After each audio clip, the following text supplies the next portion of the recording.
मार्च पडायला लागला आणि पहिल्याच आठवड्यात जे आहे पारा जो आहे अकोला जिल्ह्याचा पारा हा 38.8 वर पोहोचलेला आहे आणि विदर्भातील सर्वात जास्त तापमानाच्या या ठिकाणी झालेला आपण पाहू शकता की दुपारची वेळ आहे त्यात जो आहे हा रहदारीचा रस्ता आहे पण त्या रस्त्यावर दुपारच्या वेळेस सुकाट पाहायला मिळत आहे. कारण काय तर पारा जो आहे पारा आता हा जो आहे 38 पॉईंट जो आहे हा 38.6 वर गेलेला आहे आणि उष्णता तापमान जे आहे वाढ झालेली आहे.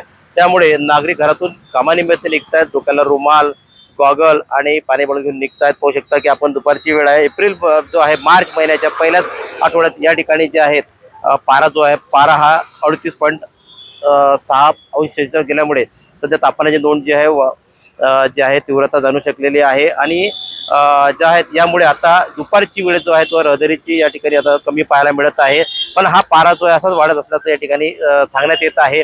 आणि कारण काय तर सध्या आता जे आहे की जी लाट जी आहे ती उष्णतेची लाट ही पुन्हा येणार असल्याचं हवामान खात्याचं सांगण्यात येत आहे. त्यामुळे ही जे तापमान आहे हे पुन्हा वाढण्याची शक्यता आहे. गणेश सोनवणे, टीव्ही मराठी, अकोला.